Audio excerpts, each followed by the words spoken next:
का इस्तेमाल नहीं हुआ। रोहतक का डॉक्टर सच बोलता है या भिवानी का डॉक्टर सच बोलता है, हमें नहीं पता। अब जो एक दुनिया में पहले तरफ का सुसाइड है भाई, इस तरफ दूसरा सुसाइड दुनिया में हमने नहीं देखा कि कोई सुसाइड करने वाला पहले अपना गला काटता है, 85% गला काट दिया, फिर अपने पर तवज्जो डालता है, फिर अपनी आंखें फोड़ता है, फिर अपने अंगों को अक्षित विक्षित करता है, और उसके बाद बाकायदा बहुत बढ़िया अंग्रेजी में सुसाइड लिखता है। क्या लिख के दिखा देगा ये नायब सैनी? लेकिन एक दो बुजुर्ग भी, सियाणा मनस भी आवे। हमारी प्रार्थना सिर्फ उनसे दो ही बात पूछने की है, वह घना लंबा चौड़ा काम को नहीं, कभी नहीं सोचा उसके ऊपर खर्चा डालेंगे। बैठ जाओ भाई, बैठ जाओ भाई, भाई जी बैठे। हम सिर्फ गांव के लोगों से दो ही बात पूछेंगे, ज्यादा कोई लंबा चौड़ी बात नहीं है। कभी डरका न्यू नहीं आवा। भाई हरियाणा के लोग गांव के लोगों को बुला रहे हैं, आपके ऊपर बहुत बड़ी जिम्मेवारी डालेंगे, बहुत बड़ा खर्चा वहन करना पड़ेगा। ये बातें नहीं है, सिर्फ दो बात पूछनी है। भाई जो कल घटना हुई, जो प्रशासन हमारी बेटी को आत्महत्या मानता है, क्या गांव आत्महत्या मानता है या हत्या मानता है, ये बता दे गांव। काम की बात है यार, तेरे बोल मेरे बोलने के लिए। दूसरी बात सिर्फ हम ये पूछना चाहेंगे कि अगर पूरा हरियाणा यहां आंदोलन लड़े तो गांव को कोई आपत्ति तो नहीं है, गांव को की कोई नाराजगी तो नहीं है, सिर्फ यही बात है भाई।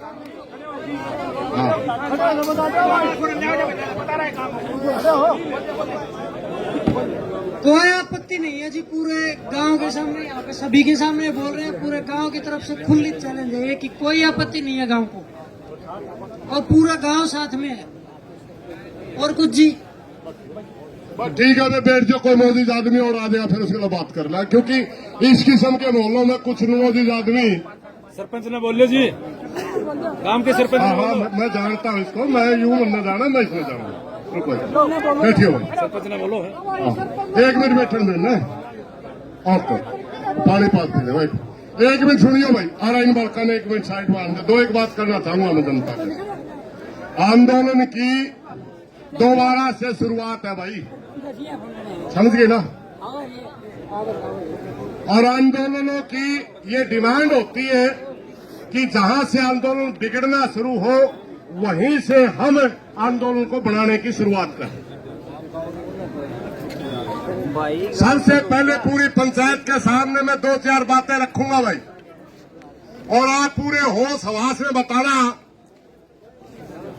यूं नहीं कि भाई एक ने हाथ खड़ा कर दिया, दूसरे ने भी हाथ खड़ा कर दिया, तीसरे ने भी, समझ में नहीं आवे तो नाट भी सको। कल जो प्रशासन की तरफ से बयान आया, क्या ये पंचायत उस बयान को जायज मानती है, नाजायज मानती है? नाजायज मानती है ना, क्योंकि अब सुनने में सीआईडी वाले भाई भी सुनते होंगे नाजायज क्यों मानने आड़े पाया करे, क्योंकि उनकी ड्यूटी है। अपने आकाओं के पास बात भेज दो, हम नाजायज क्यों मानते हैं, कारण भी होगा। हमारी बेटी के साथ जो घटना हुई, उसका एक पोस्टमार्टम होता है भिवानी के अंदर, और भिवानी के पोस्टमार्टम के अंदर सोशल मीडिया में कमेटी के लोगों के ही बयान चलते हैं कि 85% हमारी बेटी का गला काटा गया था, मात्र 15% बच रहा था। यही चला था ना?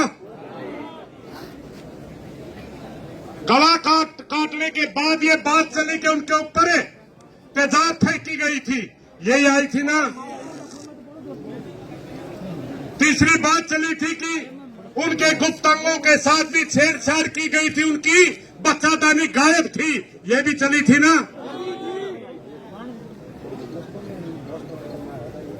अब जो एक दुनिया में पहले तरफ का सुसाइड है भाई, इस तरफ दूसरा सुसाइड दुनिया में हमने नहीं देखा कि कोई सुसाइड करने वाला पहले अपना गला काटता है, 85% गला काट दिया, फिर अपने पर तवज्जो डालता है, फिर अपनी आंखें फोड़ता है, फिर अपने अंगों को अक्षित विक्षित करता है, और उसके बाद बाकायदा बहुत बढ़िया अंग्रेजी में सोसाइटी लिखता है। क्या लिख के दिखा देगा ये नायब सैनी? एक अक्षर लिख के दिखा देगी सरकार? ये सवाल बनता है, नहीं बनता हो तो बताइए। ये सवाल का जवाब चाहिए हमें, इस सवाल का जवाब चाहिए कि ये पहले आपने झूठ बोली या बाद में आपने झूठ बोली। दूसरी बात सुन लो भाई, कमेटी ने कहा, पहली बात कमेटी ने कहा, दूसरी बात भी कमेटी ने करी। तीसरा एक बयान आया भाई, डॉक्टर का बयान आ रहा है रोहतक से, पीजीआई से डॉक्टर मित्तल का बयान आ रहा है। डॉक्टर मित्तल ये कहता है कि इनके साथ इनके किसी भी अंग में सीमन नहीं पाए गए, बलात्कार नहीं हुआ। भिवानी का डॉक्टर सच बोलता है या रोहतक का सच बोलता है हमें नहीं पता। इनकी डेड बॉडी को आवारा पशुओं ने खाया है, तेजधार हथियार का इस्तेमाल नहीं हुआ। रोहतक का डॉक्टर सच बोलता है या भिवानी का डॉक्टर सच बोलता है हमें नहीं पता, मगर हमें जवाब चाहिए। और उस डॉक्टर मित्तल की असलियत बताऊं नहीं। एमडीयू यूनिवर्सिटी के अंदर आज कार्यकारी वीसी बैठे है, परमानेंट वीसी नहीं है। 2 वीसीओं का नाम चल रहा है जो बैडोक पे फिलहाल बैठे हैं, वो और एक डॉक्टर मित्तल। हमारी बेटी का गलत मेडिकल रिपोर्ट देके डॉक्टर मित्तल को अगर वीसी की कुर्सी मिल जाए तो हमारी बेटी को न्याय तो नहीं मिला भाई। ये भी हमारे दिलों में सवाल है, क्या कहीं अपनी कुर्सी के लिए अपना जमीर तो नहीं बेच दिया? हम उस डॉक्टर मित्तल से ही सवाल करते हैं। दूसरी बात, मैं एक बात और पूछना चाहता हूं, भरी पंचायत में आप सहमत हो तो बताइए। प्रदेश का मुख्यमंत्री प्रदेश की जनता का गार्डियन होता है, उसका दर्जा प्रदेश की जनता के लिए पिता के समान होता है। हमारा यह आंदोलन 7 और 8 दिन से चल रहा है। हम जवाब मांग रहे हैं कि हमारी बेटी का कातिल कौन है, हमारी बेटी के साथ ये बर्बरता किसने की है। प्रदेश के मुख्यमंत्री का बयान नहीं आया। प्रदेश उस पार्टी का, जिस पार्टी का शासन है, उस पार्टी का प्रदेश अध्यक्ष कहता है कि मुलजिम पकड़े जा चुके हैं। मोहनलाल बड़ोली जी बताए वो मुलजिम कौन है, बताए तो सही। प्रदेश अध्यक्ष आप उस पार्टी के, बताइए कौन है। आप झूठ बोल रहे हैं या आपके अधिकारी झूठ बोल रहे हैं। प्रदेश का भारतीय जनता पार्टी का शासन है, उसकी सबसे बड़ी कुर्सी पर बैठा प्रदेश अध्यक्ष जब ये कहता है कि उसके मुलजिम पकड़े जा चुके हैं, डीसी एसपी झूठ बोल रहे हैं या मोहनलाल बड़ोली झूठ बोल रहा है? हमें जवाब चाहिए। और इन सभी सवालों का जवाब कौन दे? जो प्रदेश की सबसे बड़ी कुर्सी पर बैठा है, उसका नाम है नायब सिंह सैनी। हमारी प्रार्थना, ये प्रदेश की जनता आपसे सवाल पूछती है। ये प्रदेश की जनता आपसे सवाल पूछती है कि सबसे पहले भिवानी के अंदर पोस्टमार्टम होता है, पोस्टमार्टम में डॉक्टर कहते हैं कि इस लड़की का तेजधार हथियार से गला काटा गया। क्या आप इस बात को मानते हो या डॉक्टर मित्तल कह रहे हैं कि इसकी मौत जहर से हुई, उस बात को मानते हो? नायब सिंह सैनी इस बात का जवाब दे। आपका हक बनता है अपनी जनता के बीच में सवालों का जवाब देने का। मस्करापन तो आप खूब कर लेंगे, चुटकुले सुना देंगे, मजाक कर लेंगे, मगर आज समय है अपना आपने नेतृत्व दिखाने का। आज समय है कि आपको यह साबित करने का कि आप कितने मेच्योर पॉलिटिशियन हैं। आपको समय है कि आप छत्तीस बिरादरी के नेता हैं या थोपे हुए नेता हैं। ये टेस्ट आपका है।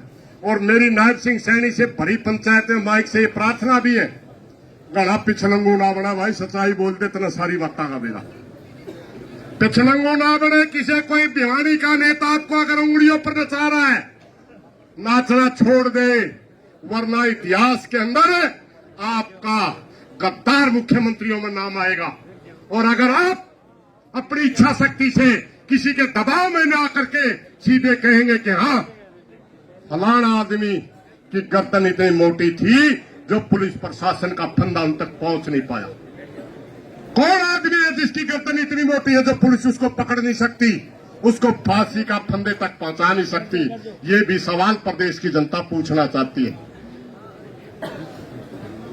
भाइयों, इन्हीं सवालों के साथ मेरी एक प्रार्थना है, जो नौजवान साथी यहां आए गांव के, बहुत बढ़िया, दो बात याद रखियो। एक भाई बोल रहा हम सुना, फिर उठ उठ कर चल पड़ा।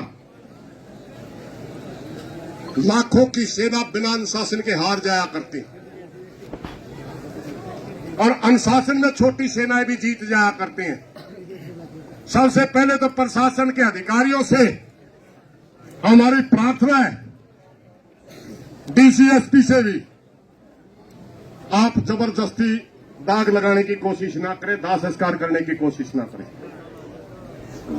यहां पंचायत में हो सकता है आपको दबाव में आपने कोई गलती कर दी हो।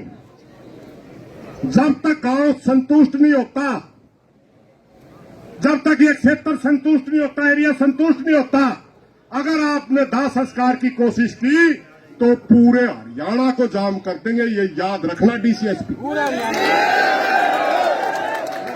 रुको भाई, ये सिर्फ फैसला नहीं है, ये फैसला नहीं है, फैसला कमेटी करेगी।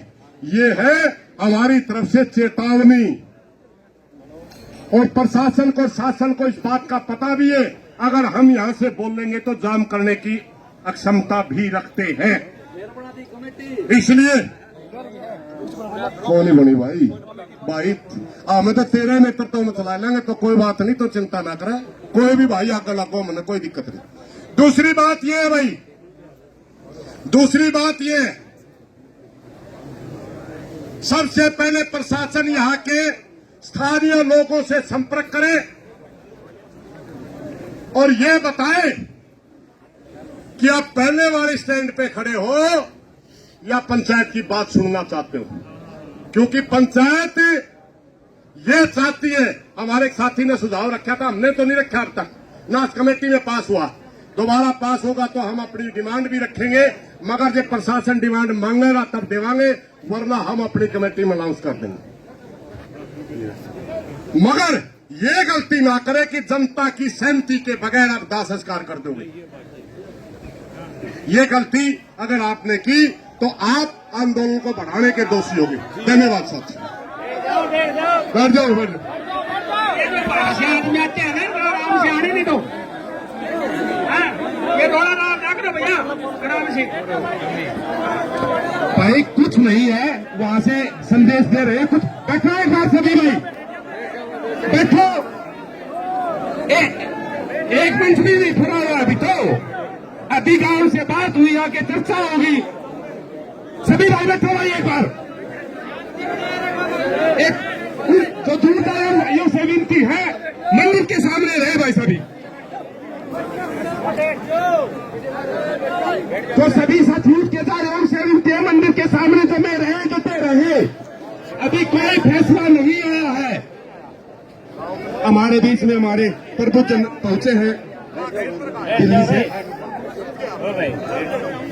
भाइयों को प्रणाम। मैं भारतीय वैष्णव स्वामी